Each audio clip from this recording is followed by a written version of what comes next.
All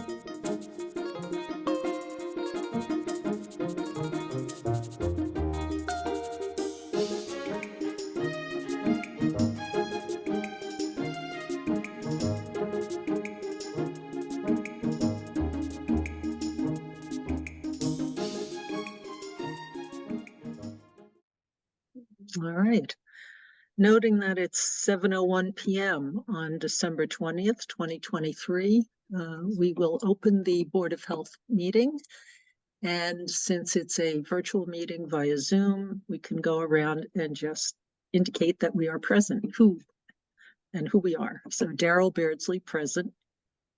Matt Beavers, present. Julie Dreyfus, present. Diana Hook, present. Rebecca Honeywell, present. Okay. Oh, And, Abna, It's just the board needs to do it. It's okay. oh yes, just the board members who are just the voting. board So yes, sorry. I should have made that more clear. Okay, so Matt, do you want to take over? Sure. Do you want to stop sharing and I'll pick it up? Yep. Yeah. Okay, so I think we'll start off by covering a number of items that were not reasonably anticipated 48 hours in advance of the meeting, and a vote to amend that. We have several new agenda items.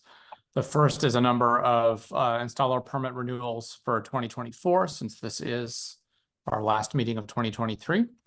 So we have, I think, 6 of those to go through.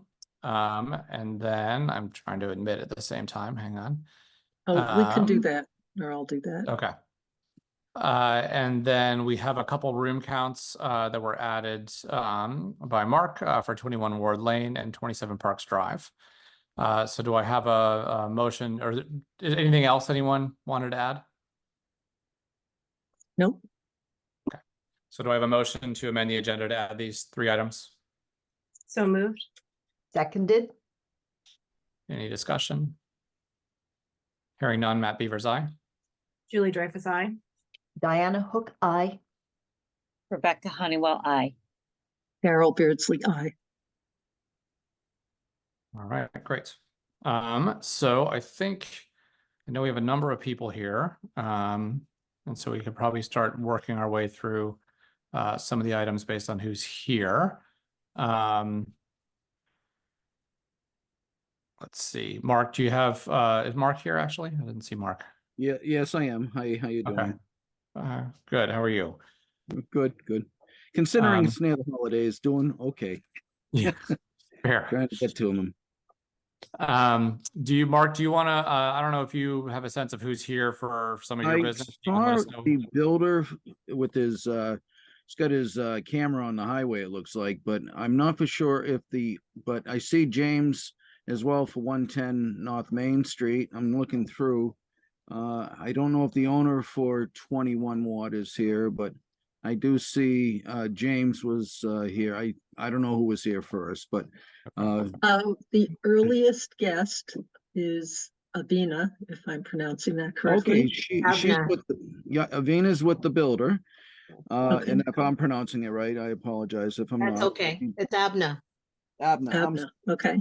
She is the owner of 21 Ward Lane, and Okay. they presented a building application, and it brought about questions, and I sent a little update to just give the board an update. The septic system has a capacity, that's it right there, thank you, Matt or Daryl. And the septic system has a capacity for 3 bedrooms, and it was built, I don't know the exact year, but prior to 1995. And with that said, I looked over the existing floor plan, and it, in my view, from the review of local, and I went over this with the owner about 12 o'clock today, I'm not sure exactly, of the setup and why it's seen as a 4-bedroom is, I explained the local regulation that any room above the first floor is considered a bedroom. And then I explained that I would present it to the board. They want to add a porch to the side of the living room. And with that said, that would, but they want to expand it too. So, but I'll let the board look at the existing plan first, just to see if you agree that it's a 4-bedroom based on the second floor. I don't think the room count on the first floor. Well, it has 4 rooms on the first floor as well, the way I see it. Yes, that's how I saw it. And what I didn't know is if there's any basement rooms. Oh, I never thought of asking that. The owner might be able to help us on that. The owners, I'm sorry. owners. No, there are no basement rooms. Is there a basement? There is a basement, and Okay, we have storage. okay. So no finished floors or wall, is it concrete floor? Oh, no, Right, it's, the basement. there are parts of the basement that we put carpet on, because the kids go down to play down in the basement too. The rest are concrete. Okay. And so then it has a ceiling in that area too? Yeah, it had a ceiling in that area where the kids play. Okay. Is And it painted- heated and conditioned? Oh, it's not air conditioned. We do have a base, but base heat because it gets really cold when we're down there. Okay. So it sounds like at least one room in the basement then that we would count as a room if it has a carpet and a ceiling and heat. I agree. So I guess with that in mind, I would count, I think 4 rooms on the first floor is what I got is pretty straightforward, living, kitchen, dining, living, or yeah, 2 living rooms and then the kitchen and dining.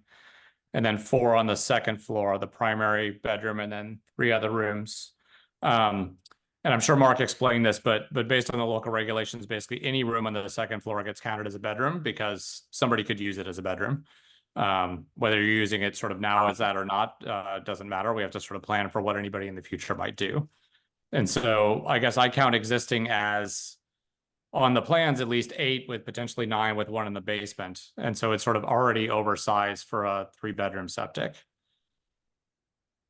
And Mark, have they ever replaced the septic before?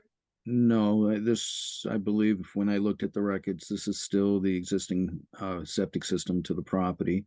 I think they built these properties in the 70s and 80s.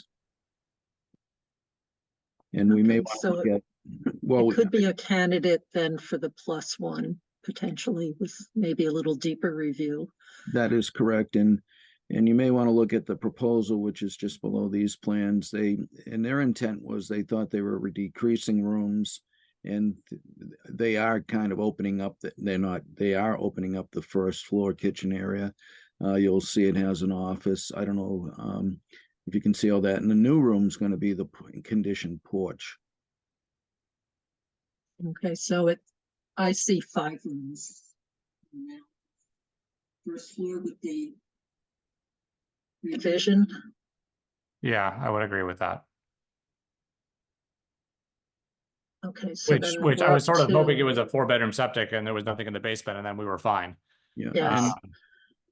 And I did explain to the owner that the office, even though it's opened to the kitchen, is still a different function than the kitchen and that table that's in the kitchen.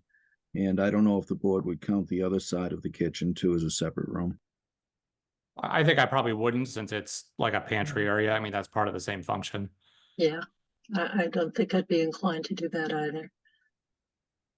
No, But I think sort of regardless, I mean, either way, we're sort of at 4 bedrooms no matter what. Right. And so I think we're a little stuck and probably couldn't approve this without an upgrade to the septic. I did explain that to them that unfortunately, even though, you know, the way they built the house back in the 80s, maybe they didn't count the rooms above when it comes to applying for a building application.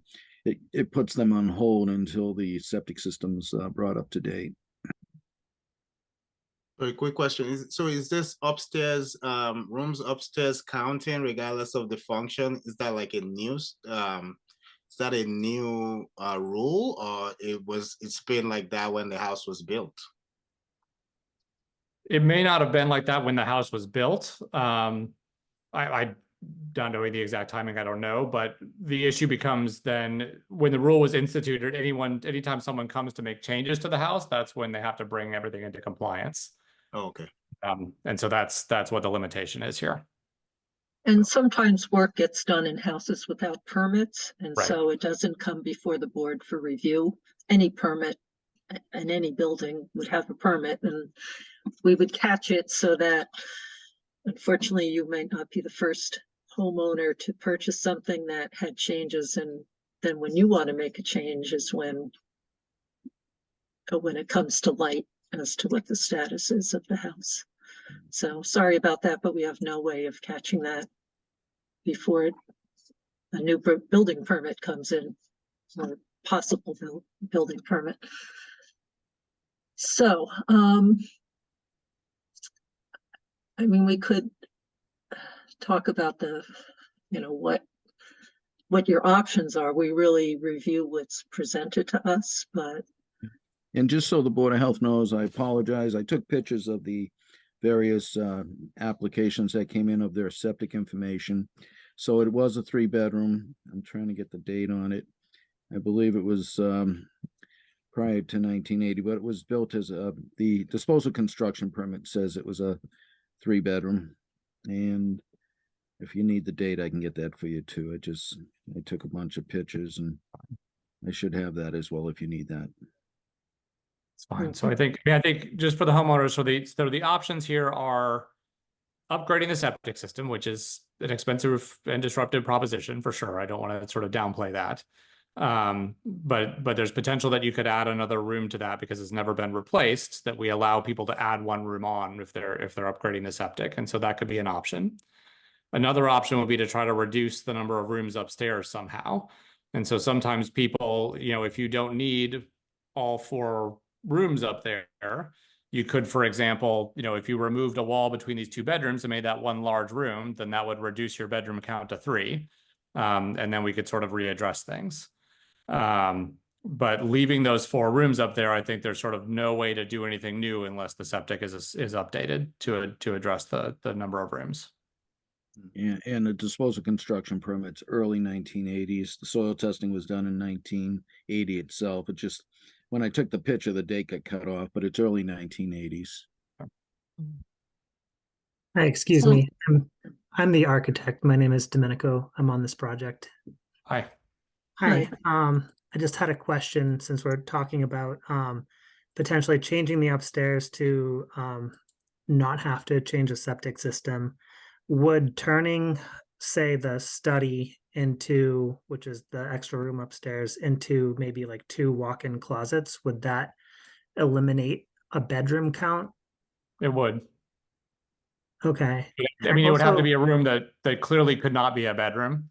And so ways people have addressed that in the past is sort of turning it into a laundry and a closet or something like that. But it would have to be like, we couldn't just relabel it. It would have to clearly like be It had to small. be in a closet. unusable as a bedroom.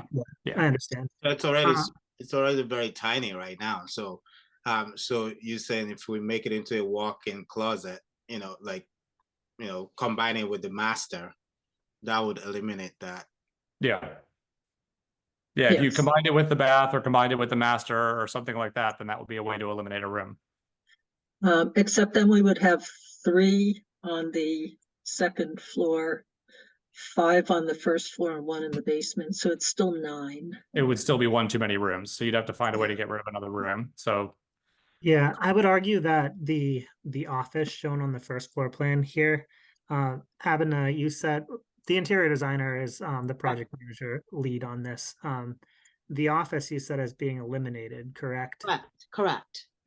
So if we eliminate the office function and this turns into a large kitchen and dining area, would that eliminate 1 room? Because we are taking their existing living room and moving it to what is now the new sunroom, so they don't have that room anymore, and we're making 1 large eating area.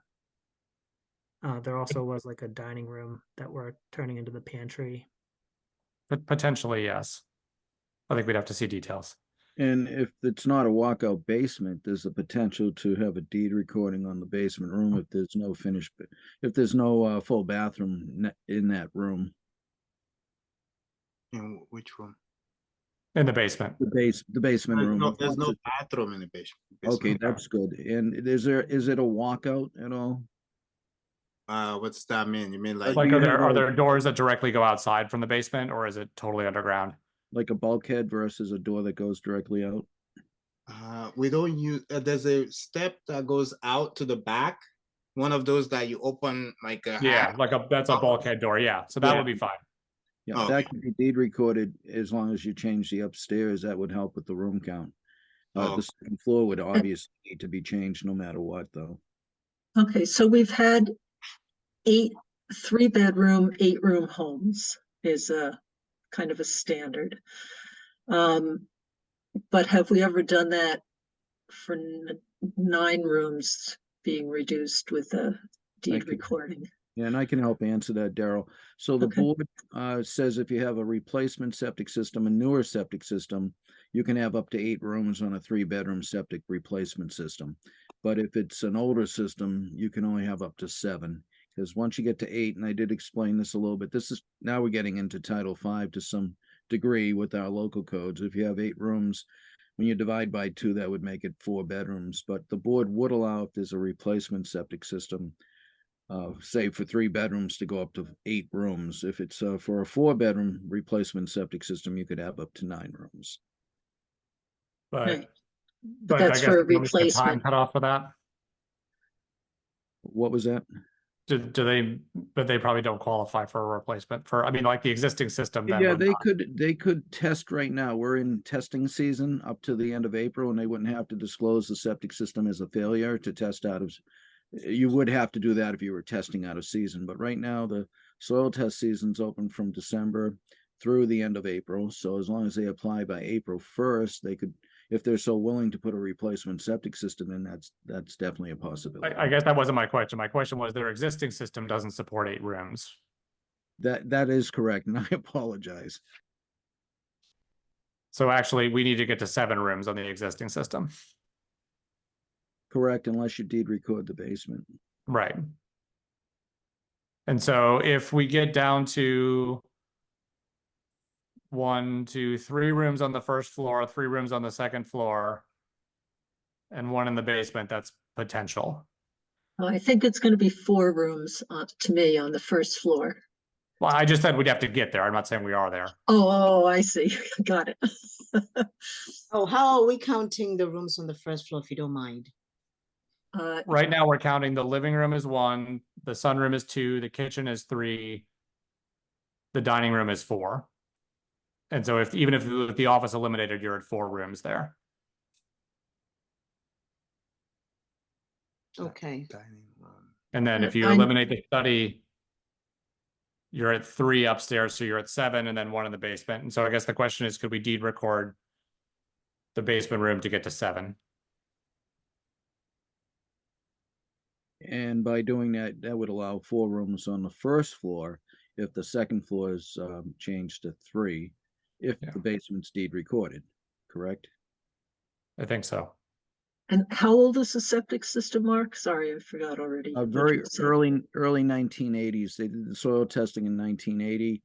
And unfortunately, when I took a picture of their septic plan, I cut off the date, but it was, I'm sure it's early 1980s. Once they did testing back in that era, they set up the septic system immediately in most cases.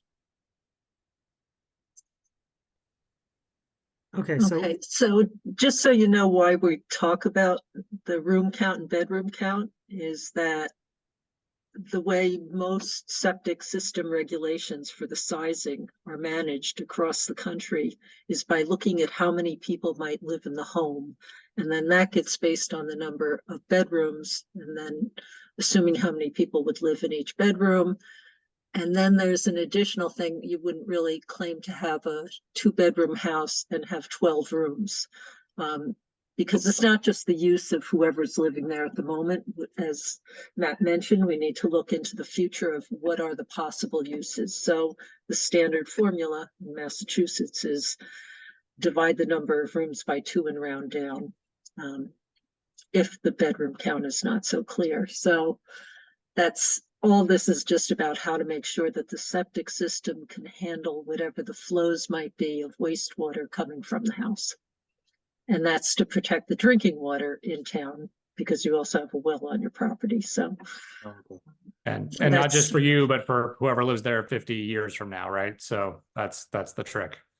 and we apply this the same way to any project that comes before us. But Okay. every house is a little different, so that's why it takes some time to discuss it. Oh, okay. So I'm just trying to turn this into something actionable. Mhm.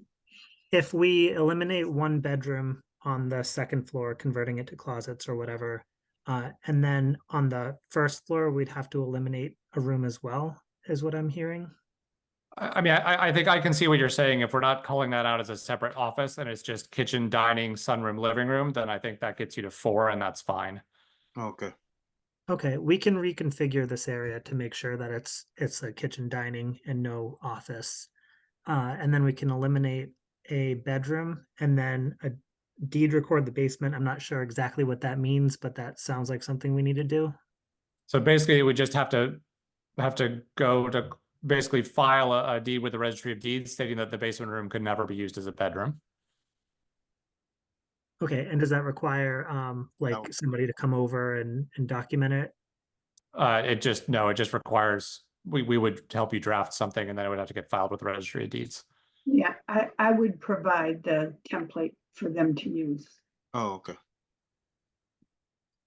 So we get that from you, Ellen. That was Ellen, and then we take it to the Register of Deeds. Yes, Yes, Okay. and But I this is think, past, I think that's probably not the next step. The next step is to sort of would be to come back with revised Mhm. plans to sort of show us you could get to 7 rooms upstairs and then we would sort of go from there. Okay. That is correct. Okay. That sounds good to me. I'll talk with the owners about it. You're welcome to call the office too if you have any further questions. I'll try to guide you through the next steps. Thank Thanks, Mark. Appreciate it. Sounds good. Thanks, Mark. okay. Oh, I'll also mention that a diagram of the basement would be good to have on record. Yeah, actually, that would be helpful to have the basement plan. Next time you come back, an existing basement plan as well. And if you want to draft something and communicate with Mark about it too in the interim before the meeting, you can try that as well, and he can give you feedback. Okay, that's helpful. Yes, we can do that. All right. Okay. Any other questions on this one? Not from my end, not from our end. Yeah, thank Okay. you. All right. Okay. Let us know if anything comes up and we'll look forward to reviewing it again. Great, thank you. All right. So who else is here? Mark? I saw the owner for 110, 112 North Main. I don't know if the who was here if he was here or was the person for 25 Park 27 Parks was here. I'm not for sure who was here first. But I did see James here, but I don't know who the other people might be here for. All right. Well, why don't we just This is Jeff Ardoin at 27 Parks. I think myself and Ray Weiss are on as well. So Okay, so Okay, I think that Jeff and Ray were on early. I okay, don't remember exactly when James might have come on, but and yeah, that's fine. So we can Okay. do we'll 20. do 27. Yes, please. Okay. As you're loading up the plans, just so this one, when I took pictures of the plan, it was the septic system was built in 1982 for a 4-bedroom septic system. I'll let you do the room count, but this is the basement that is of review. Presently, there's 2 rooms in the basement, which would have them over the room count for a 4-bedroom. They would be over the 9 rooms. But they are making a change to the basement. They are removing that wall and updating the basement. The issue becomes the basement is a walkout, as you can see from the most recent plan submitted right there on the screen. And it also has a full bathroom. So it tends to have only one entrance in through the stairs. It opens up to a suite with a full bathroom and a walkout. So I did explain to the builder, Ray, that this would need Board of Health review to see if it's possible, because that could be considered a bedroom, I told him, based on the walkout and the full bathroom. Makes sense. So just to review, maybe we can quickly review the existing count. So it looks like second floor, we have 1, 2, 3, 4 rooms. So that's 4 bedrooms. First floor is 1, 2, 3, 4 rooms. Yeah, I get 4 rooms. Yeah, the porch Okay, is so on that's where it- condition. Yeah, I asked them to note that. It looks like the porch might have walls versus like a porch, but it does note on the plan it's unconditioned. Mhm. It's unconditioned. It's a screened-in porch. It's Screened in. Okay, thank you. All right, so that puts us at 8, and then we're existing at 10, so we're over 10. the 4-bedroom right now. And it sounds like we're turning this into 1 room, which is good because that gets us to 9. But yeah, I think the full bath is the issue here, really. I think for me, given that it's a walkout, would it then have a sort of individual entrance? It makes it a little bit too easy for that to be sort of a future suite.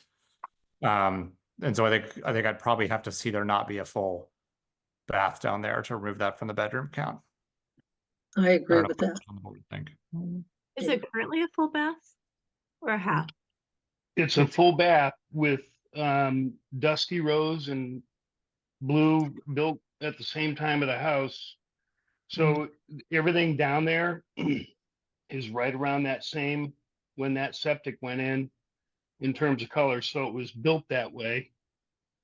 And there, we just shifted the shower over. There's a fiberglass, dusty blue shower in there right now. Yeah, I mean, I think the issue is that it's as currently stands is not compliant with current regulations, and so I think the full bath would probably have to go, whatever color it is. I think a half bath would be fine, but I think having the shower down there is what puts us over. Right. I mean, unless you want to upgrade the septic system, that is Right. an option. Is there no deed restriction allowed in this case? Not in this case, because there's a full bath and a walkout. That's what sort of makes it different from the last case. Right. Could be It's an way too in-law, easy for very it to be nice bedroom. in-law studio apartment. And so removing the shower fixes the problem, I guess, or upgrading the septic fixes the problem. One of those is substantially cheaper than the other. Yeah, and But obviously it's up to you to decide. If we resubmit the plan without a shower, do we have to go back to Board of Health since it's a non-issue if we do that? I mean, I know Mark will have to review it, the plan. Yeah, but I think Mark would be able to review that since we're reviewing it here. Mark, you're on mute. mute. Sorry about that. Just talking to myself here. I apologize. Just so you know, too, with the bathroom, I'm not for sure if they ever provided the information on the ejector pump, if there is one. Do you know if the bathroom flow in the basement goes gravity or is it pumped up to the septic tank? There's a sewage ejector in the unfinished storage area. That would have to be reviewed as well, because if it's too big, it could be harming the septic system. So unfortunately, now that we're changing this bathroom, we have to make sure it's code, and that's a state code, Title V. So we have to make sure that it's not pumping more than 60 gallons per minute force. And being more than 25% of the house is not an issue because this is only 1 room out of the other 8. So that's not the issue, but the issue would be making sure that pump is properly sized so it doesn't provide a force greater than 60 gallons per minute. So if I submit a plan, Mark, to you that notes that we're changing the pump if it is over 60 gallons or that it is less than 60 gallons, does that have to come back to the board? No. Usually I bring plans that they review back to them, but I could talk to the chair and vice chair to see if it's sufficient where it would not need to come back. So Ray, if you want to, I thought it was Jeff talking, but Ray, if you want to do that, that would be fine. I'll present it to the chair and the vice chair and see if they're okay with it.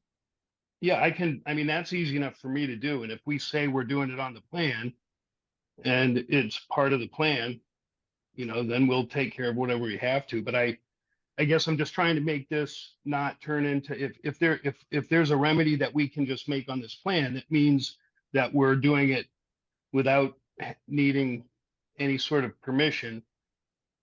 That just seems like we could do whatever the board's requiring us to do and submit a Yes. plan that meets all the board's requirements. Yeah, once you get that submitted, as you know, this is a building application.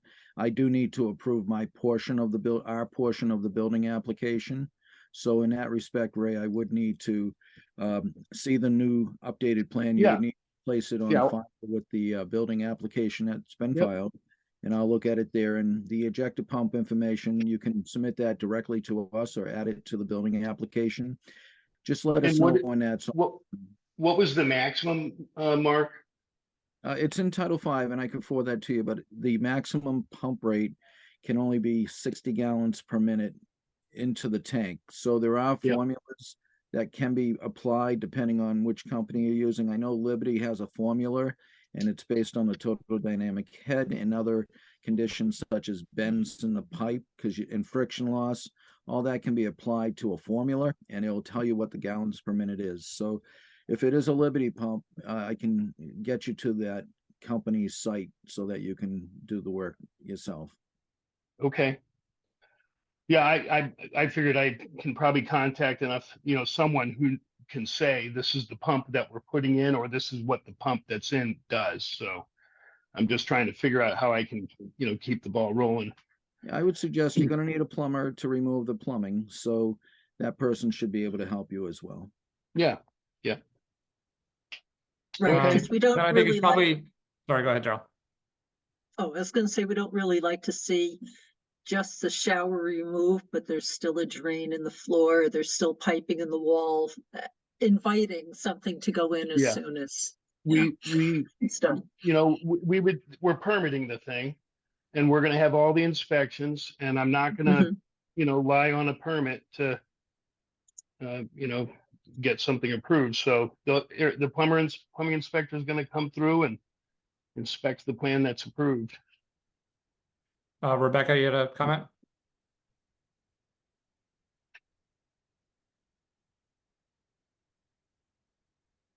Oh, I lost Rebecca. Okay, now you can hear me. Sorry, I was having technical problems. I just was thinking that, why would you downgrade the capacity of what you have when in the end, the goal is to protect your own drinking water of this residence? So are you the owner or are you a builder? I'm the one who drew the plans. I'm not trying to downgrade the value of the septic system. I'm trying to figure out what the board wants so that I can talk to the owner about how to design the home. Because ultimately, if the person who benefits from having a well-working septic system that doesn't restrict you in the future would be to just improve the septic system to meet the state codes, because these are state codes. It only benefits the homeowner as far as value of the property for the future if they decide to sell it for whatever they want to use it for. I think it's in everybody's best interest, but mostly for their drinking water to just meet the state code and not try to downgrade things in order to. We're asking them to spend meet our tens of regs. thousands of dollars, Rebecca. So it would always No, be I better. understand They may that. not have tens of thousands of dollars to spend. Right, but if they were to contaminate their own well and end up having to replace it anyway, they've lost a lot of time and money. And yes, it's money up front, but I think it has a long-term value. And I'm just putting this out there as a goal, the idea, being a little bit idealistic, but in a way that would benefit the homeowner and also protect the drinking water of their own property and potentially their own property value. That's what I'm saying. It's in their interest. If they have the ability to do it, I would say that they should think about it. If they don't have the ability, okay.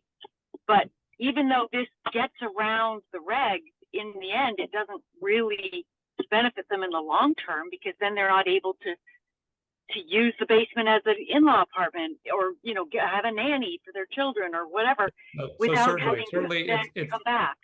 It's certainly an option for them to upgrade their septic system, and so they could that is another path they could choose to take. But I don't think we can require them to do that. Just like we have lots of people with existing cesspools, it would be great if they all went and replaced them right away, but they haven't all done that. But if it comes up for review, then it does. I'm just suggesting if he's doing work for them, he explains it to them in a way where they can decide for themselves what they want to do and why these issues are coming up, in rather than having it just be, you know, the Board of Health requiring X, Y, or Z. It's really for their benefit. And that's the whole reason the state code exists, because we made mistakes, you know, in the past by doing things that we realized later, oh, maybe we should have done it differently. That's all. So I'm just bringing Great. it up. Well, for the that homeowner's on the to call discuss. also, Rebecca, so he's been listening. Rebecca, this is Jeff. I'm the homeowner. I'm listening to all of this. I mean, you know, we have no intention to turn this into an in-law suite. I understand the discussion as we talk about it here. You know, again, this is going to add to the value of the property to have, you know, a basement that we can actually utilize. Right now, it's really not being used. So very much hearing and tracking against what we're talking about here. I think it's just, it was a little bit of a surprise because nothing's really changed in the footprint since I think 1982 when the basement was done and the house was built. I think everything is back to what was originally there in 1982, and we haven't made any modifications to any sort of bedroom count. Yeah, I And think the the other, issue is the standards have changed since then, and Yeah, so no, I you're understand that. welcome to Yeah. leave it the way it is, but if you're going to change it, you got to bring it up to current. No, I understand that. Yeah. and it's fine with now the way it's going to be laid out. It's just that in our regs, it states that any room connected to a full bathroom directly, not via a hall, is automatically a bedroom. So we're trying to unbedroom the basement because then it pushes your bedroom count up. I understand.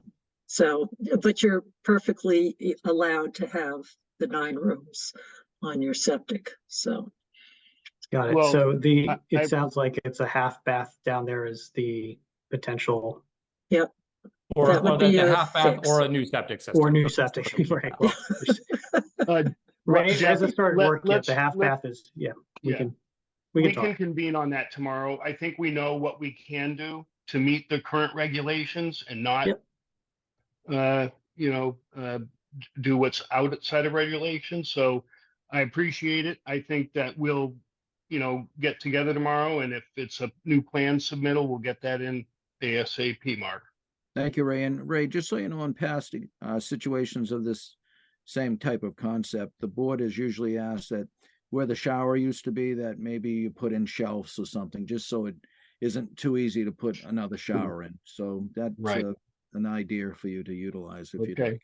Maybe we'll put a blow up Santa in there that we fill with plaster. And he can keep his. Or that. I can't keep the But- stand on my front from falling over with all the wind, so maybe the comment. basement's a better place for it. And are we as a board okay with Mark approving this if we just sort of show the removal of the shower? I mean, alternatively, we bring it back in 2 weeks, but I don't know that we need to do that. I'd say removal of the shower and Proof of and ejection. the pump, verifying the pump. Okay, That's sounds very good. good. Thank you very much. Great. Thank you. Appreciate the board's time. Thank you.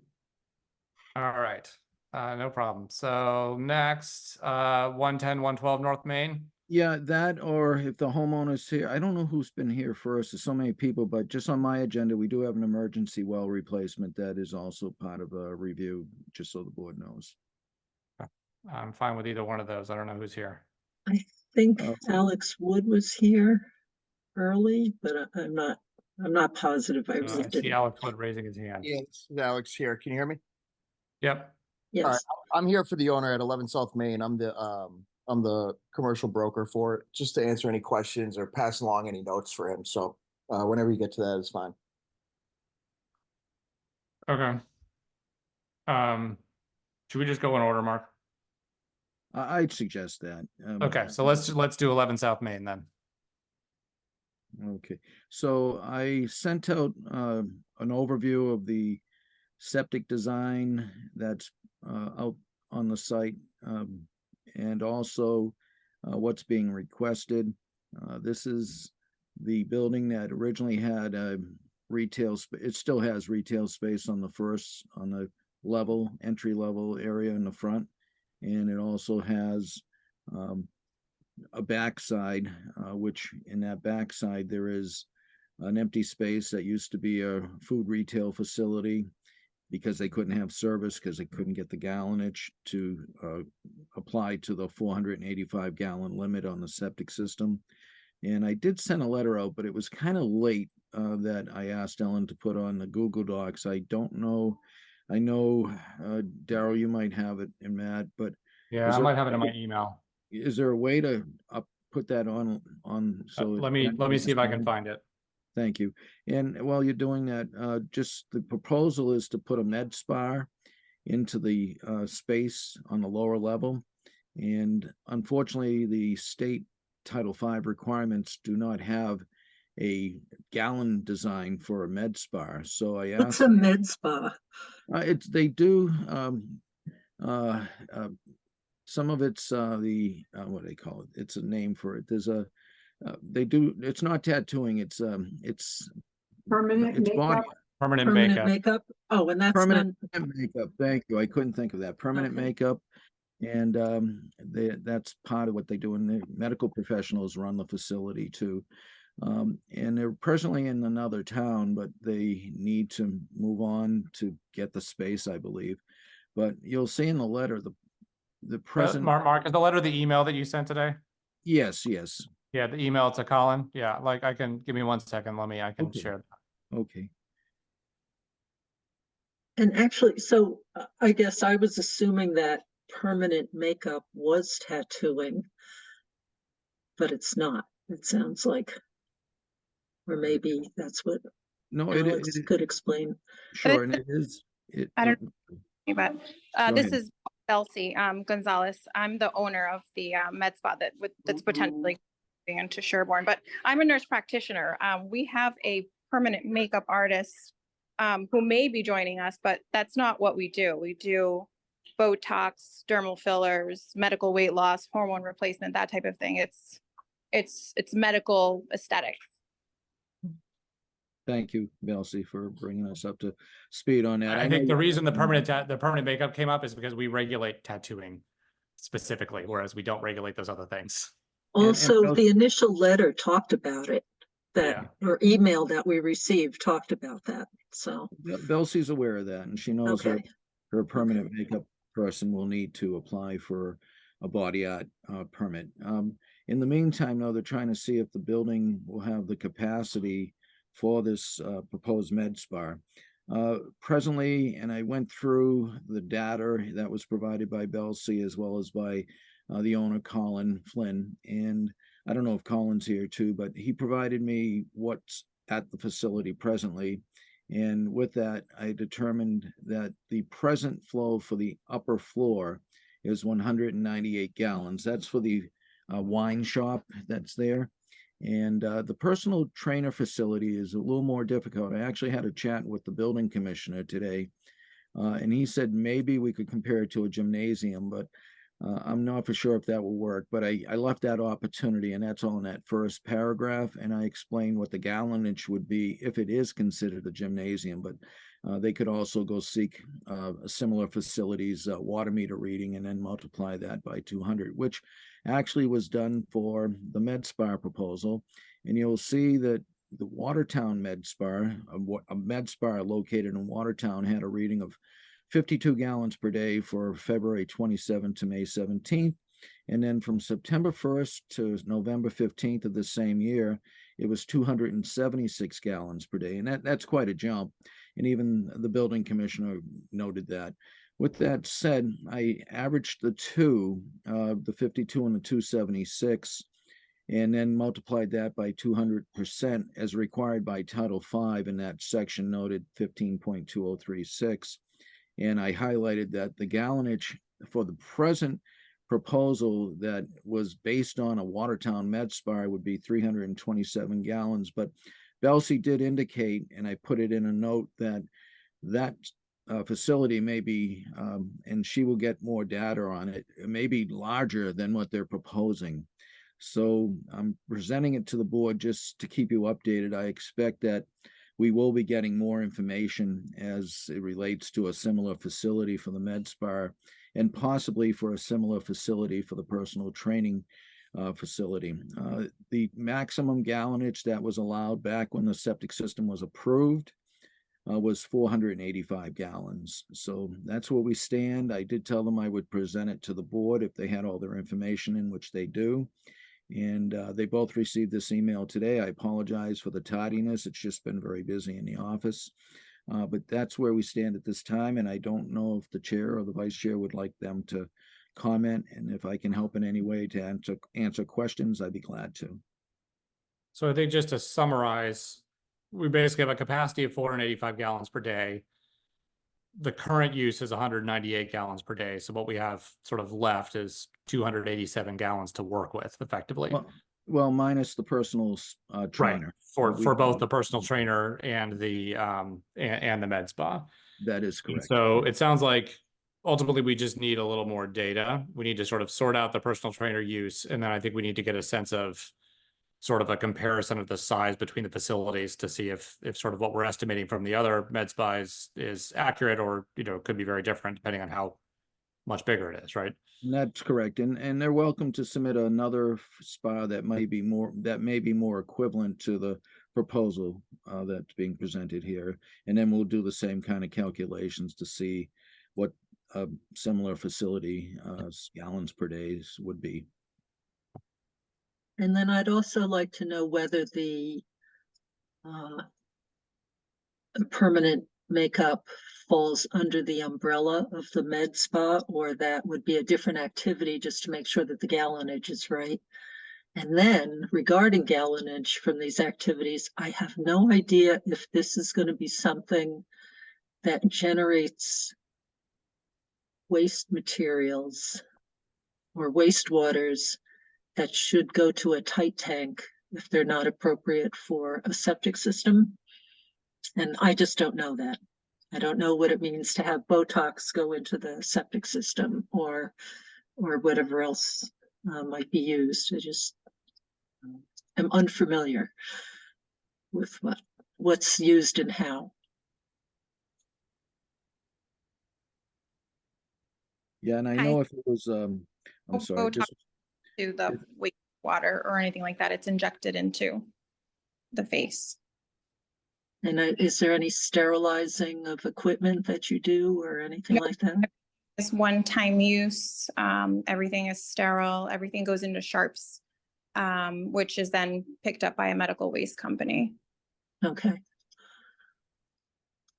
And for the injectable part, I'm governed by the Board of Medicine, the Board of Pharmacy, and the Board of Nursing. I actually don't need any sinks in my space. The only reason why I need the 2 sinks that I'm, potentially trying to get approved is one is for the permanent makeup artist and another is for an esthetician for doing hydrofacials, geneofacials, all the laser type facials.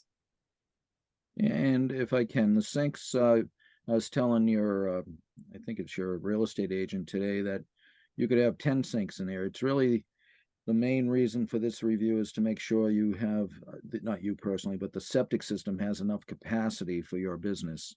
And then based on any laws, the sinks obviously will fall under our regulations for the permanent makeup, which falls under our tattoo body art regulations. And then as you and I spoke before, whatever state agencies basically register you would be the other agency to determine sinks. But we're really just trying to find out what type of flow, this septic flow, this facility will have. That's the main purpose for us. And then, as I said, body art, the person, when they do come in and do permanent makeup, would need a body art permit. So it seems like go ahead. Oh, it just sounds almost like, right, there might be different kind of water flows for those, or they're both dry processes. Not sure. Julie, did you have a question? Belsi actually answered it because I was going to clarify whether or not there was the hydrofacials. But then I just like Daryl, I don't know what that means in terms of what is going off into the system. And so I think in this situation where it's not something that's sort of specifically defined, we then rely on sort of water media readings from similar, which is how we got here. So I guess, are there questions from Belsi about sort of the options for potentially providing a more sort of similar size record for to help us base our calculations on. So I'm the medical director to numerous spas, but they don't have access to their readings, just because a lot of them are in commercial spaces that it's all one, like with all of the other businesses that are attached to those units. The one I got from Watertown is an individual building, so they did have access to their water meter readings, but it's a much larger facility. I think it's like a 10-room suite with sinks in every room. And what we're, proposing to do in Sherborn is a much smaller scale. But I'm not sure how I should get someone else's water readings that I don't know. I'm So not Mark, sure. are they allowed to take water readings, but then somehow come up with a scaling of the different? There probably is a standard estimate of all that. I'm sure that that's all calculated because there are a lot of offices that are doing these sorts of things. And this probably won't be that hard to get that information because it probably is calculated, for larger institutions or whatever by, and how many sinks they have. I'm sure that number exists. So. And I'll Yeah. say, I'm not so sure because a lot of those other places are in areas that are sewered. And so they wouldn't have the same driver to do the measurement. Okay. Yeah, so I think that's really the main issue. Because I think as based on the current calculations, there's not enough room.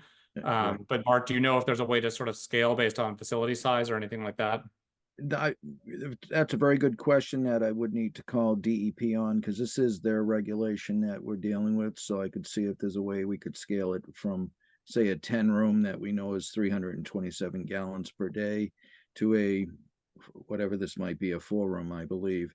That's a possibility, and I could contact DEP to see if that's a possibility. Because that may be helpful.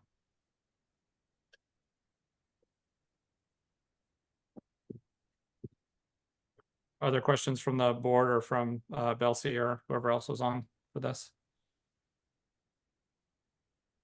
I would just say if there's anything that had a possibility of going down the drain, just to bring that information to Mark's attention.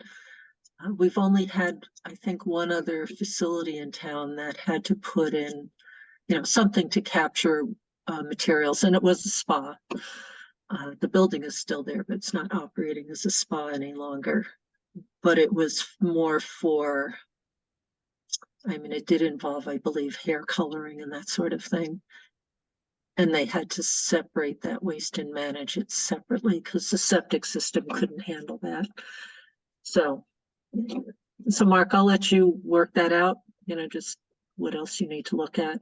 Sure, I will. I know DEP likes us to email them, so I'll email them this information and ask the question if it can be reduced based on the rooms. And I explain, Belsey, if you can let me know the exact information on the facility in Watertown, how many rooms, purpose, any sinks, and so forth, and then I'll send that off to DEP with a question.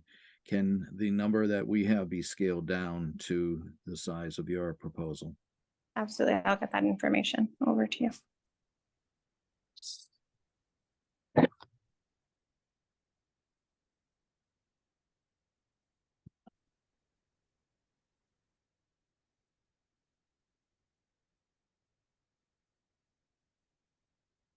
All right.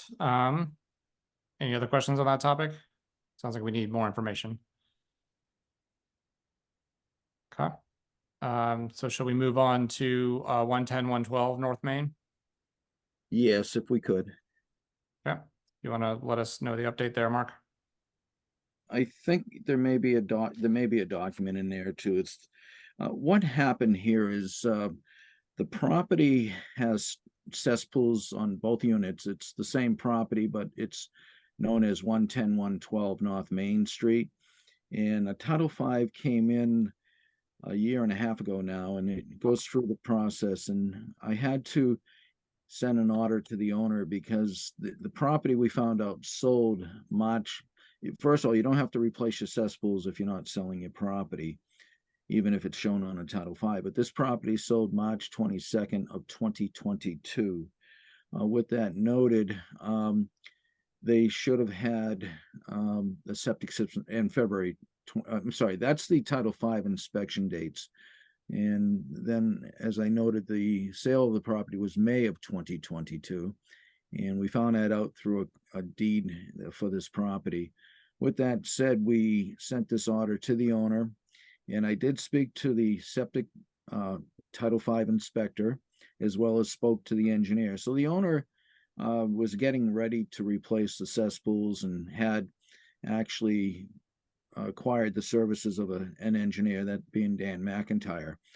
They both said that it was in a stable condition, but at the same time, they were contacted for the replacement. The owner has since, and I think he's online here with us, James Motum, I hope I'm pronouncing that right, indicated he would like to do it in the spring of this coming year. And I said, well, I can't change that because it should have been replaced, and that's why I had to say they had to be replaced at once. With that said, I said I'd be more than glad to share this with the Board of Health to see if they would like to allow this to be done by a certain date of next year. So that's why it's on the agenda. Is there a particular reason why the spring? I mean,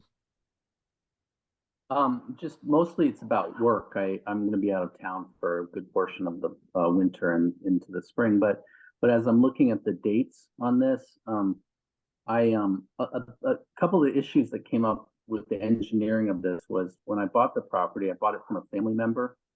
And so it was transferred to me with the cesspools and understanding that they need to be replaced. I actually thought there was one cesspool, and it turns out there are two, which is fine. We had talked to an architect about possibly putting in a bathroom because there's just one bathroom upstairs, and so that would sort of change the dynamic of what the septic looked like. McIntyre did a great job on the engineering, but then there was some question about how to sort of integrate the two septics or to have two septics and where they would go. And there was quite a bit of complexity to it. And it went all the way down to, I brought a structural engineer out here to look at the foundation because of, any other additions that we might do, and to really try to build a septic that could hold capacity for a possible addition of a bathroom in the future. And so it became, it just became quite complex in what needed to be done. But there's, as I look at the date, there's, by the time I get everything back up and running, it's going to be close to the spring anyway. And I'll just go about, setting about to do the septics on these two structures. And I can add that back in 1990, GLM did a septic plan for this property. It was done, and the board reviewed it. It was in August of 1990. So there are soil tests that were completed on this property, but the deep holes would have to be done over again because they were done prior to the changes in 1995. But the percolation test may be helpful. Those plans are on file with us. They just never installed that septic system back in 1990. So that's why we're at this point. Yeah, and McIntyre did, it's sort of a preliminary assessment was actually when the cesspools are replaced is to put the septic closer to the back of the property. So they've sort of done some preliminary tests, and I can't remember now, Mark, if someone came out, but they just sort of walked the site, I think, and saw that, that would be that it would probably be okay back there. They had taken a look at it. So yeah, the engineer will go out and do a site view prior to doing the soil testing, and then the next step is designing the septic system. So you know, I did ask, and you can confirm if the cesspools are not overflowing or backing into the house, just in case that I told him that would be a major need for the board to know. Yeah, everything seems to be flushing fine. Everything's all good that way, as far as I can tell. Okay. I mean, they've lasted there for a long time. I do understand they need to get replaced, and I'd like to replace them in the sense that I would like to maybe, this is kind of like this old farmhouse that, you're never quite prepared for what it's going to be, and but I would like to kind of maybe add more bathrooms somewhere along the line, and it needs it for sure. So, yeah. Well, it's up to the board if they would like to extend it to the spring, but I would ask that it be by a certain date, just because it's going to be need for soil testing, septic plan review, design, then review, and then Board of Health meetings. So it could be a 3 to 5 month process, a 6 month process. I mean, I'm inclined to say this just needs to move ahead. Like we're already, it was within May was 12 months. Like we're already several months past that. I think we just the process just needs to happen. So I have a couple of questions. First one comment before I forget. Bathrooms, the number of bathrooms is not the issue. It's bedroom count and room count that determines septic sizing. So don't think that deciding how many more bathrooms you add is the hard part. Are you or anybody else going to be using the property before the spring? Well, we're in the property now, so Okay. yeah. So your travel is not like you're leaving and you're not back until March. No, my family's all here. I'm Oh. the organizing it, but I'll just figure it out. I mean, it's just one of those things that has to be done. So. Okay, I guess I would like to see that, since Mark mentioned earlier that we're in testing season, that the testing that needs to be done still gets done as soon as possible. And then the engineer can work out some plans from there. You got it. I'll have that done. Diana, did you want to add something? Yes, I had a question just about the whole timeline, because it sounded like, and maybe I misunderstood, that if we started immediately, it would still take a few months for the septic tank to actually be built. Did I understand that correctly? Yes, I can help on this one. So Diane, the first step is they need to go out and do the soil testing. The engineers will apply for that. Conservation has to approve that request, and then the engineer and myself will go out for the soil testing. The second step, then the engineer designs the septic plan and I review it. And if it's ready for the Board of Health review, then it gets forwarded. In most cases, variances are needed. So, and then after that, once the board approves it, and if waivers are needed, the board would hold a hearing. Then the next step would be after it's done, and if any deed recordings are required and so forth, that has to be done. Then the plan gets released, and that's the time they can install the septic system. So it's usually a 3 to 6 month process in general. So if we were to start, if the owner were to start now with the planning, in essence, the septic tank wouldn't be there until the spring or early summer. Correct, but this is, I could only order that it be done at once, which means they should have applied for soil testing at the time I issued the order, which was a couple weeks ago. But the owner did call and wanted to see if he could get a little more time. But I would suggest they at least apply for the soil testing, and we can test all year round. And this is a good time you can test now, and that way you're ahead of the crowd that usually comes in during the spring. Yeah, that's no problem, Mark. Okay. Then feel free to come down to our office. We'll get you the applications. If you're working with Dan McIntyre, he usually does all that for you. So you can work with Dan on that. Yeah, they've been really great. They were good job. Okay, thank you.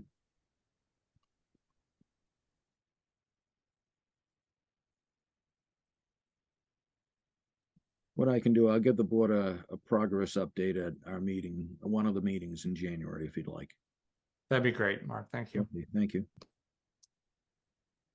Shall we move on to 54 North Main, the well replacement? Yes, I received a notice that the well at 54 North Main Street is in failure.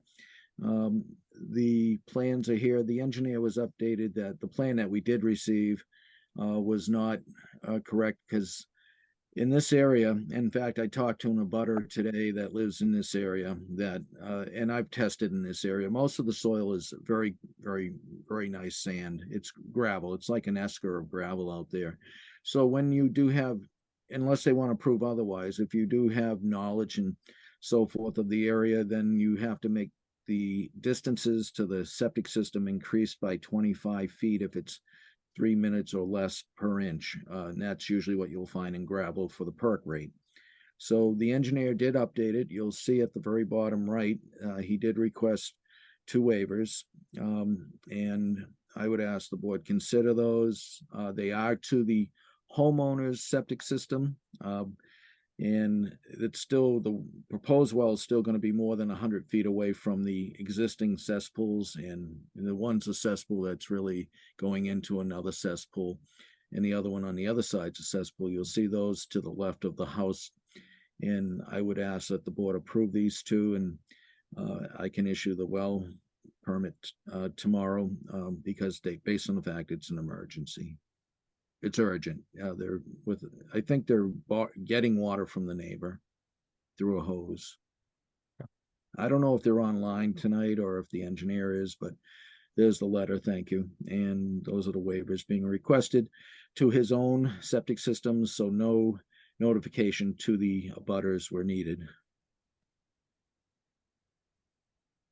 I mean, I think given the emergent nature and given that they're maintaining distance from their neighbors and obviously their own septic they need to care for, and since it's a cesspool, probably eventually want to replace it. And when they do, hopefully we can cite it better than this. But given the emergency nature, I think it would be fine with me. What do others on the board think?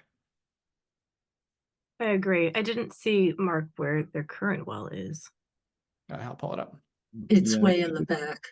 Yeah, It's all the way here. I can zoom in a little bit. It's I right have- here. Yep. Thank But you. I guess it's not And yielding anything. So and the uh, property, sorry, Daryl, go ahead. I have a question. So there's a distance to the neighboring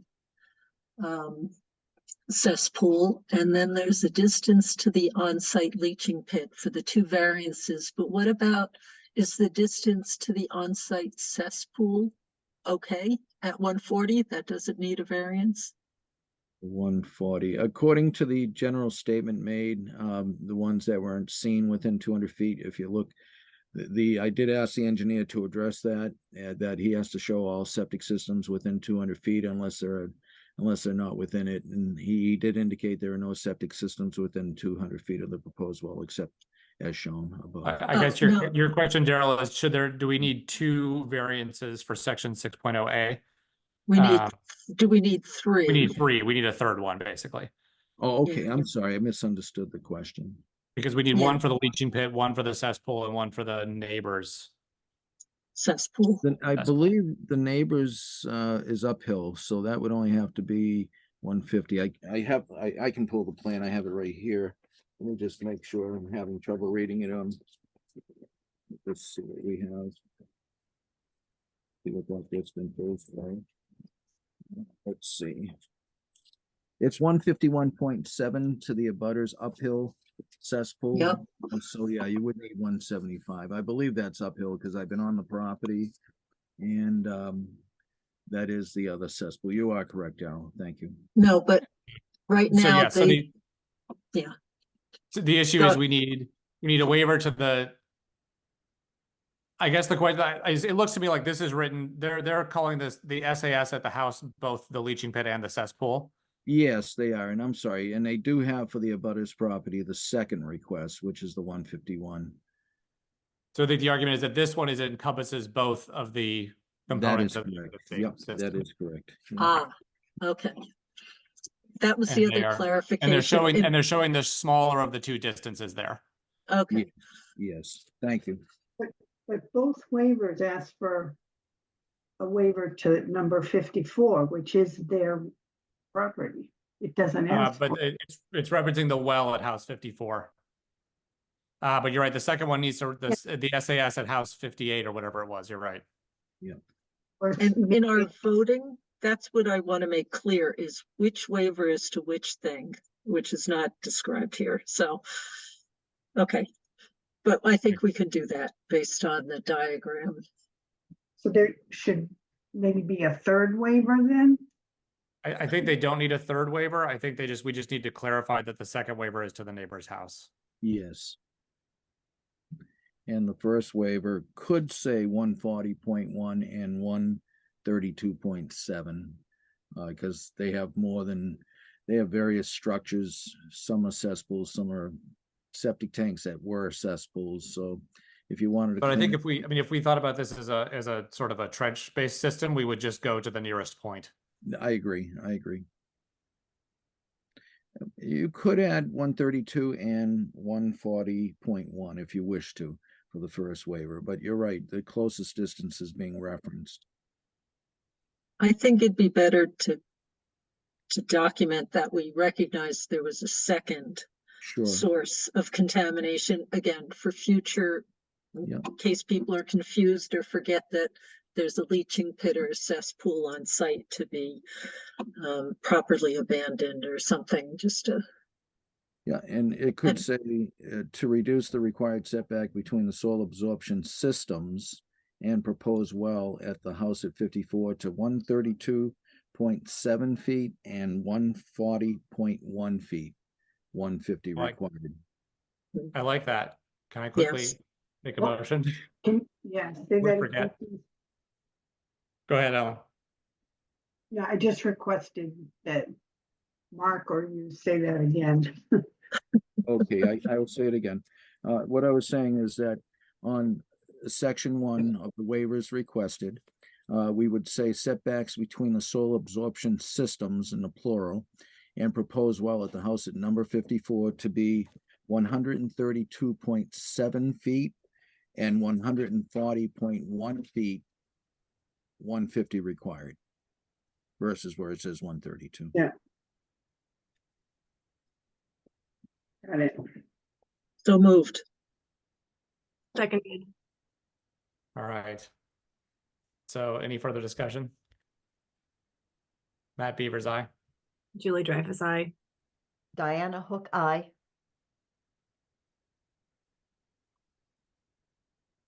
Aye. And Daryl Beardsley, aye. All right, so for the second one, do I have a motion to approve a waiver to reduce the required setback between the neighboring SAS at, let me just verify the number. I can't see that. At, Show it to us on the diagram. yeah. What is this? Is this 5 Butler Street? Is that the? Yes, I think so. So do I have a? That's correct. Okay. That is correct.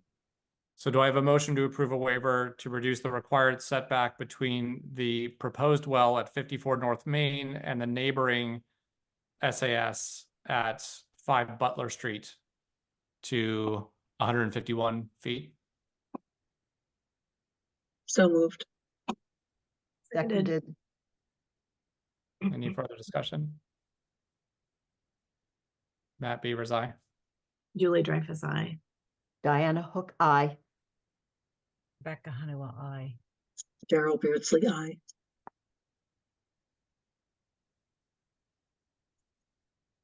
All right. Does that cover it for your business, Mark? Then you Yes. have to approve the plan. Oh, yes. Okay, Oh, yes. good call. Thank you, Ellen. What does need to approve the well plan? Do I have a motion to approve the plan for the new well at 54 North Main? So moved. Seconded. Any further discussion? And Mark, I assume you're recommending approval. Yes, I am. Yes, I am. Okay. With the waivers that you just granted. Any more discussion? Matt Beavers, aye. Julie Dreyfus, aye. Diana Hook, aye. Rebecca Honeywell, aye. Daryl Beardsley, aye. All right. Have I forgotten anything else? It would be likely. Okay. I think that covers agent's business. Let's do a quick Laurel Farm Wells update, then we'll move on to the 40Bs. Does anyone have an update on the Laurel Farm wells? I think both Daryl and I attended the select board meeting where the update was given by Dave Goldberg from Rec, as well as the well driller as well, which is Geosphere. Do we want to give like a quick overview, Daryl, or? Yeah. I found my notebook. Do you want me to read it real quick? Yeah, sounds Okay. good. So 2 wells were drilled. I know Mark has already covered this, both roughly 600 feet, with a pretty low yield of 2 or 3 gallons per minute for each well. One started to have an artesian flow, which was promising. The debate was really around how to enhance the wells, whether or not to enhance the wells. What was ultimately voted upon by the select board was to approve funds to enhance one of the wells at the discretion of the well driller, using a different type of enhancement than what we'd typically seen. So instead of hydrofracking, they're using something called aquafreed, which is where you use gaseous and liquid CO2 to pump in and open up those fissures. They're going to be able to do that I think it was January or February, I believe it was January was the timeline. That was ultimately the cheaper option and it was the quicker option. So it was why they were interested in doing that. But it was only for one of the wells. That's really kind of where they're at this point. And I think from there, they're going to come back to the select board and look at what comes of it, if it actually increases their yield, and then they have to go from there. So we're not at the point of a pump test. We're not at the point of discussing even the irrigation system and potential storage, any of that. It's really, I think the next step they've decided upon is enhancing one of the wells. And yeah, I'll just mention that the way that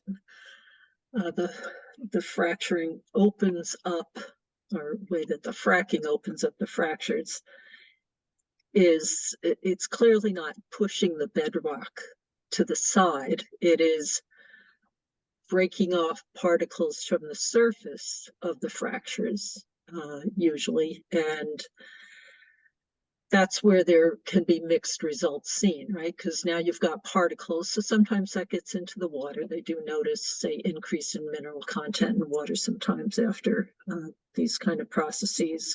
Sometimes clogging occurs after these processes. So while it may make the fractures wider, that material had to go somewhere. So that's the question, is where does it end up? And that's the uncertainty around the process, but they're going to try it out. And then I'll just mention that coincidentally, while researching something for a client, I came across information about using the CO2 for this kind of process, and there are regulations at the federal level about contaminants that are not permitted in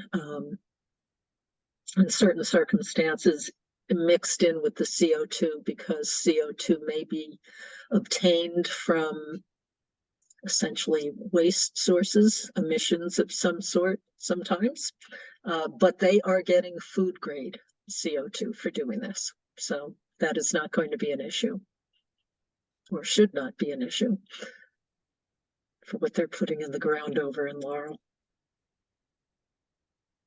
Yeah. And as I know Mark had mentioned last time, you know, they were hoping for 80 gallons a minute combined between the wells, and they're just far from that point. So I think they're trying to figure out what to do as they're working on the margins here. So we raised the issue of, I raised the issue as, I guess, more myself as a member as opposed to on behalf of the entire board, although we have talked about it in the past, of looking at the organic turf management methods where you're enriching the soil so you're relying less on irrigation to sustain the vegetation. And no decision was made about that yet. I see it looks like Marianne has a comment. Marianne, do you want to go ahead? Oh, right. I just wanted to add a little bit of texture to the report of the discussion at Select Board.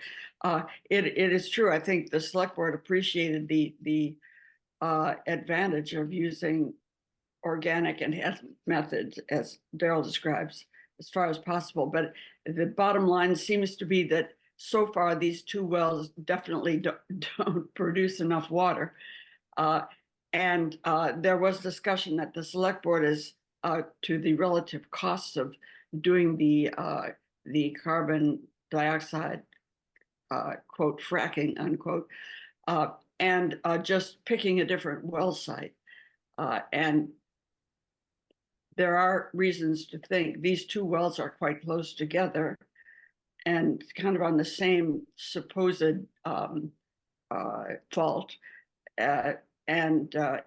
I think we'll see what happens with the fracking, but if it's not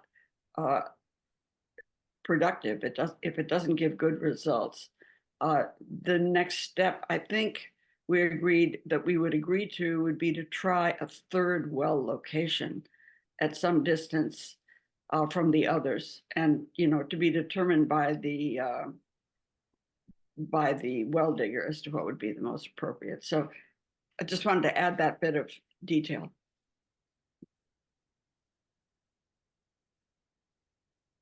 My recollection, Marion, was the two other proposed sites were none of them were a slam dunk, unfortunately.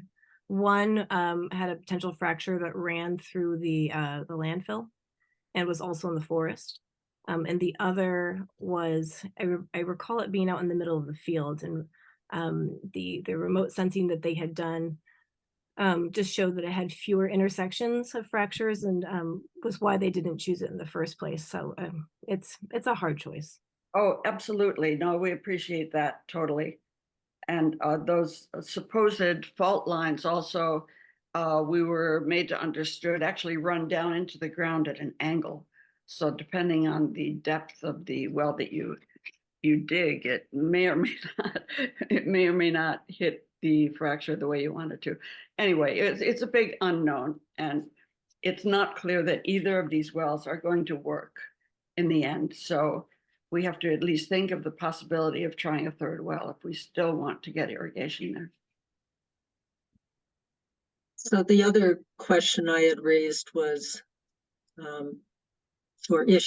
option I had raised was working with someone who's a turf specialist as opposed to an irrigation specialist to determine what is really needed for fields, water-wise, and where's the balance between amending the soils and other means of management and using different species of grass that are more drought tolerant, and et cetera, and how one both establishes turf and then reestablishes turf when needed. And so I've mentioned, Chip Osborne, who had lots of experience setting up the Marblehead organically managed turf fields and now works across the country on this. So has successfully had fields operating for over 20 years with these management methods. Anyway, to get services from this person would be, they'd like to do a 2-year contract when they're extremely busy, but they also want commitment from towns. 2-year contract, depending on the specifics of how many fields, what the conditions are starting out, and that's to get things set up, get people trained, analyze soils and other issues, and then come up with a plan of how to do it over the first 2 years, is usually in the $18,000 to $30,000 range. But from that, you might also get a better understanding of what are the water need goals with that kind of operation. So that said, I hope Select Board would consider that And I could try and collect more information on that if you'd like. Yeah, do you want me to talk for this? I'm not speaking for the select board. Yeah. But yeah, we totally got that point, Daryl. It's a very good one. One bit of missing information in this whole report, and it's no one's fault, simply hasn't been worked out yet, is that they don't know how much water they really need if they have the optimized soil management, the sort of management processes you're describing. Although I have to say the well guy, I call him a well guy, I'm not sure exactly what his expertise was, said that they knew of the Osborne method and were well acquainted with his program. So, but we need to hear more. We didn't have enough information, as you said, so. I think it was Dave Goldberg who specifically had said that they had they consulted with Marblehead. I don't know if he was specifically referring to the organic management there. I think we just need to reach out and get a little more clarity, and I'm happy to do that. Yeah, he did mention that they spoke to Marblehead on their artificial turf fields. So I think they have one artificial turf field in Marblehead and the rest are organically managed and have been for a long time. And I believe it's the artificial turf field that's relatively new. So. Are you talking about artificial turf, really? Or well, natural that turf? he said that what they talked to Marblehead when they were researching the artificial turf. Oh, I see. Yes, I understand. And about their artificial turf. So. Right. Their well digger also mentioned that he knew of Osborne and he knows his program. So okay, we'll get more information and happy to hear more about it.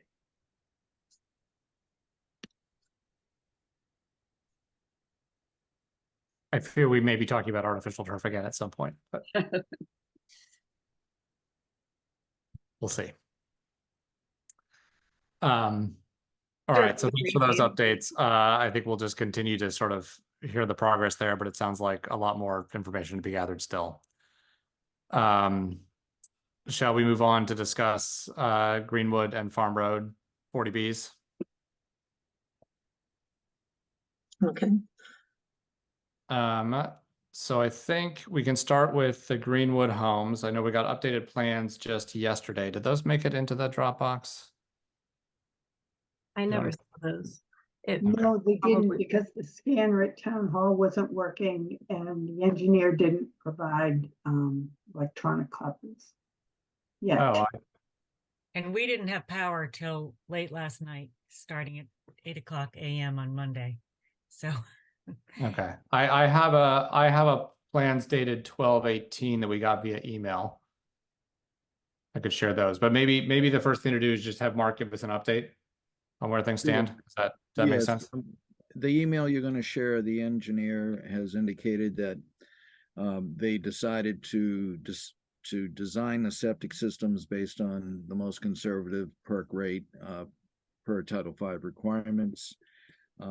They also indicated, I haven't looked at the plans yet, they just came in today, but they also indicated the well at 34 Greenwood has now been located according to the previous plans conducted by a land surveyor for the owner at 34 Greenwood, which was shared with the engineer for Greenwood Homes.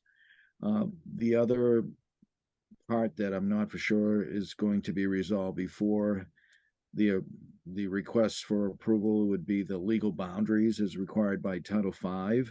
And as DEP has noted, if they're wishing to not do that till after the ZBA process, that the board could look at those plans as a conceptual approval, but not a final disposal construction permit because of the legal boundaries not being noted, not being shown. And so that's the status at this time. I think the one other thing I'll update is that we had a process question, just because we had changed a little bit of our regs to sort of require well permits at the same time, and we hadn't had that in place during prior 40Bs, and ZBA had indicated we should follow our usual process. We got clarity on that, and we don't need to do that. All of the well gets subsumed by ZBA. So even though they told us to follow our process and our process has changed, we default back to the other process, which is we just look at the Title V septic, which was the original question. So I think once Mark's had a chance to review these updated plans, then we'll consider this just the SAS, which is what was originally suggested. So I read it a little differently. Oh. It always has been the process, and for the other 40Bs, it was the process. What happened with the recent regulatory updates is that the process was codified, but the process has been in place for a long time. But I think what she's saying is that, and this is where it's tricky. So Mark, for Title V, I mean, for a septic system, even under Title V, there's setbacks from wells, I presume. And are there requirements also for how the water lines relate to the septic lines that are part of Title V requirements? That I'm not sure. I know we like to look at them together because they influence one another. Their positioning of the infrastructure influences one another in terms of acceptability. So, although those are on these plans. But I was just going to say the water lines have been added, or were oh, on. okay. Okay, Yeah. great. If they cross over a septic pipe, then there are requirements within Title V, but at this present time, they're not crossing over. Okay. The engineer actually noted that by changing a few things on the plans from the first revision, that it actually helped with some of the locations of septic lines and water lines. So they are showing, it's that blue line you see on this plan. You'll see it to the far bottom left, right there. There's the one, there's the water line. Okay. Great, thank you. You're welcome. So I think really we just are awaiting Mark's review of these at this point. Yes, and I'll pick them up and review them before the next meeting unless something serious happens, but I should have them ready for your next meeting. So you're welcome to put a placeholder on that meeting if you'd like. Okay. Matt, may I, Yep. may I address the board? I'd just like to clarify on this issue of the legal boundaries. And I said this at your last meeting, and I'll say it again tonight. The plans we have given you are surveyed plans. They've been signed by a surveyor. They've been signed by an engineer. They are typical of the plans that you approve, both Title V and local septic designs on at every meeting you have. There's nothing unusual about these plans. The property line that Mark originally questioned between 34 Greenwood and our Lot 1, he questioned it, and it was a good question on his part, because we had taken a very conservative approach to estimating where the well was. We now have used your as-built, and we have a much more exact placement, which frankly is further away from everything we're doing. So we had taken a conservative approach. Mark questioned it. The actual property lines are dead on with the deeds of the neighbors. These are proper legal boundaries. There's no. I don't think we have a question about that anymore. Actually, I think we got our clarification from DEP. Mark just raised the issue just a moment ago. I thought Mark was just clarifying that we got clarity from DEP that we can go ahead and consider these in reviewing our approval. Yeah, well, what I would suggest is the first plan that came in said they were estimates, and that note got taken off the second revision, but we still have the first one that notes that. I think to clear this up, we need the engineer to state these are legal boundaries and place it right on the plan and stamp it while the stamp's on there. If that can be done, where there's a definitive statement on these septic plans to indicate these are legal boundaries, then that solves the issue. Is this that would be up to the engineer. Matt, there's nothing unusual about these plans. They're the same plans. that you guys approve week in and week out. What do you want? What do you want me to do right now, Bob? I think what I said was that we had a question because it previously said there were estimated plans. We went to DEP to get some clarification on that. They came back. And I think that's all we need is to just know that these are the actual legal boundaries, and then that's fine. And they are absolutely the actual legal boundaries, and they match up with the neighbors, and they're in good shape and ready for approval. That's the only point I was trying to make. Okay. I was just trying to say, as long as that statement's on the plan, because it got removed from the plan that they were estimates, and there's still no justification one way or the other if they are legal boundaries. So if you put the statement, if the engineer puts the statement that these are legal boundaries, then that solves the issue. This is not a statement that you require on any other plans. I don't know why you would ask for that statement on these plans. Honestly, it's a statement we can make, but are we going to really print 5 more sets of these plans and go through another revision? It doesn't make any sense, and it's not something you require of market rate homes. And I feel like you're requiring this of affordable homes, and it doesn't make sense. I think I wouldn't characterize this as being about affordable or market rate. I think that's sort of an effort to like put a color on this that doesn't need to be there. I think the concern was that we had a prior set of plans that said these were estimates, and then that just got deleted. And so that's what's raising a question. And I think as long as we have some documentation that these are not estimates anymore, then I think they are not. They have never been estimates. It's a that it shouldn't have been on the plan. It's a surveyed plan. There is no note about it being an estimate at this point. My understanding is the previous versions, earlier versions. The previous versions let me finish. The earlier versions had the statements about it being estimates, and that the boundaries have not changed. Merely those statements came off. So there's confusion about why it's identical and yet defined differently. That's all. It's confusing.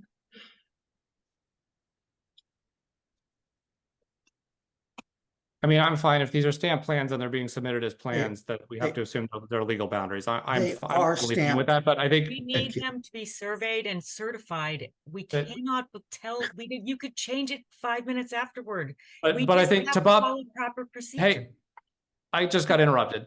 To Bob's point, most of our plans that are stamped by an engineer, we assume are legal boundaries without needing a specific statement saying that. That's fair, and I think we should treat everyone the same. And so if this is stamped by an engineer as being an official plan, then it's ultimately his certification on the line that says that these are legal boundaries. That is the standard we hold everybody else to. Correct. Either way, we're not approving them right now because we need the whole board hasn't reviewed them, and Mark needs to look them over again, and then we'll take them up in 2 weeks at the next meeting. But you know, I ultimately my guiding principle is we got to treat everybody the same. This has come up before where, you know, there was a question about something, and in the end, it's the engineer's stamp that says this is the real plan. And we don't typically require anything beyond that, as far as I know.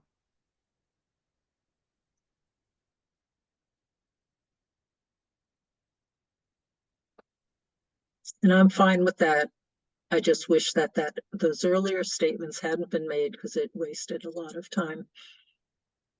But And what I would suggest is at the next meeting, if the engineer's there, and if he wants to make a statement on a public record that these are legal boundaries, then that solves the issue. I know it won't be on the plan, but at least it'll be on the Board of Health minutes. Okay. Any other questions about this? So Matt, would it be fair for us to expect that you will either approve or disapprove this plan at your next meeting? I think that's fair. I'm planning to put this on the agenda for the next meeting. I know Mark has the plans and is planning to review them for the next meeting. And I think they unfortunately weren't distributed to the whole board because of the power thing. So I just got them via email. So I think everybody else will have time to look at them before. To clarify for the record, both the hard copies and the electronic copies were delivered to you all on Tuesday morning. There was some confusion earlier. Which was yesterday, and town hall didn't have power, so not the whole board got it because absolutely. I fully understand. Yeah. Okay, so this will go on our next agenda. Let me get back to sharing the regular thing. I think the other comment is whether there's any update on the Farm Road homes. I also see we don't have any additional documents for that here. Mark, do you have an update on where that stands? Sure. The plans were received about a week or two ago, I think. And then the reviews, I have started the review, and I actually had a chance today to sit down with the engineer. And I also shared my field notes with him because there's variable differences in the soil testing that was presented on the plan by the engineer and what I have in my field notes. So we're going to plan to review that. I also was in the same meeting today. We had the Peter Doyle, the engineer that's doing the peer review, the hydrogeologist, I believe, that's doing the peer review. So he offered some comments as well to Deisheng Wang, who was at the meeting. And, you know, it's in the process of review. I told Deisheng that he's more than welcome to either call me and we can go over the soil testing to see. And there's some other deficiencies that will need to be noted. And I will send that out in a letter. And as it relates to Peter Doyle and the other consultant from, I think it's Tetra Tech, they will work with Deisheng on their needs as well. Okay, so it sounds like you guys have discussion to do. I think we should probably also put this on the next meeting. It would be great to have the plans there too, so at least the board can begin to review them, because I know that'll be a more complex project.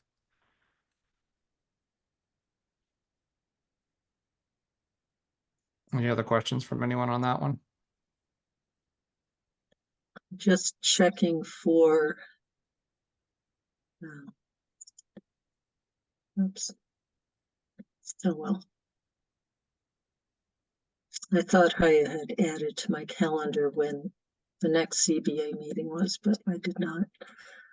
January 18th, if I'm Thank not you.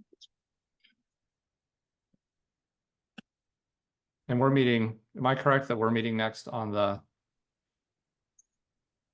Third, I believe. January Yes. 3rd, Third and then the January 18th. 18th. I haven't put next year's meetings on my calendar yet. I should do that. Okay. Actually, just for your edification, the ZBA meeting is on January 16th. Okay. Which is a Tuesday night. Tuesday. So we have one meeting before then. Okay. All right. So I think both of these will be again on the agenda for next time. We should have sort of formal voting on the Greenwood Homes portion and then further review on the Farm Road. All right. I think our next item is the budget update. Which I'll try to find.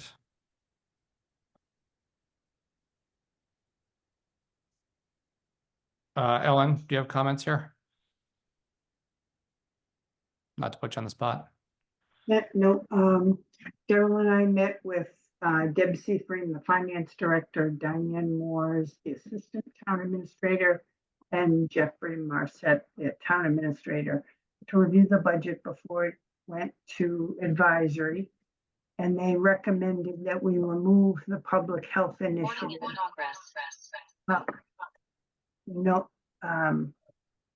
They noted that that money hadn't been used in several years. And we both agreed there's just, I know I haven't had time to try to work on anything using that money. So they've taken that out of the budget. Yeah. I think that's fair. We needed it elsewhere. Yeah. We needed more than that elsewhere, but that's fair. Yeah. Right. And so that's really the only change from Yeah. the last time we reviewed this. And then upping Jean's hours to the 20 Yes. hours per week. Yeah. But that Yes, which we discussed last time. Right.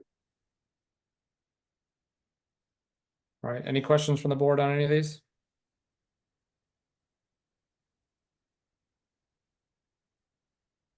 So Ellen, should we revote this budget since it is a change from what we voted on last time?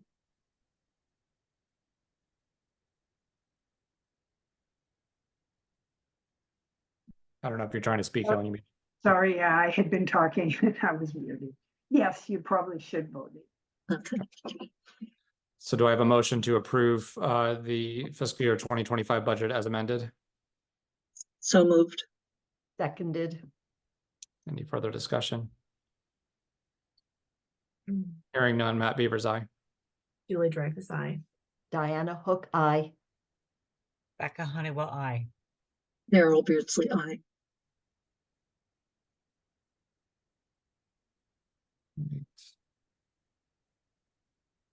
I think next we have a number of permit renewals.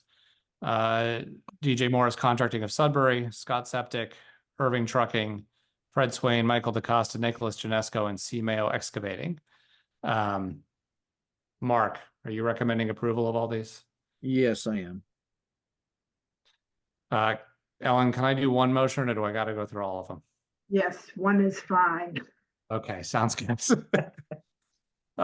Do I have a motion to approve the disposal work renewals for all of the listed installers conditional to pre-construction conference? So moved. Seconded. Any I further- just asked, did you say that DJ Morris was going to be in there too, in addition to the 6 above? Yes, I did. Okay, great. Any other questions? Matt Beavers, aye.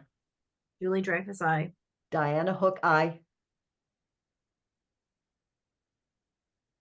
Rebecca Honeywell, aye. Daryl Beardsley, aye. All right. I believe next is minutes for approval. Did we get minutes? No, you Okay. didn't. It was Okay. exceptionally busy the past 2 weeks. And that was a long meeting, so that's fair. So we can then defer that for the next meeting on the 3rd. Yeah, you can, but after tomorrow, I'm on vacation until January 2nd. Okay, so we can defer it longer than that. We obviously don't like to wait, but it is a tough time of year. The Zoom is available with the transcript if needed in the meantime, but we will address those. We'll keep putting them on the agenda so we don't forget. How's that? And we'll address them once we've had a chance to review them. Sounds good. Am I missing anything other than agenda items? I don't think so. I have everything checked off. So then agenda items for next time will be the Greenwood and Farm Road 40Bs. I don't think we had other follow-up from anything else this week necessarily. If I can finish the wording of the proposed regulatory upgrade, I can send it Okay. to you. If there's time, we can add it. Yeah, sure. We can put that on the agenda. Okay, so would that be if you get that to me a week ahead of the meeting, or?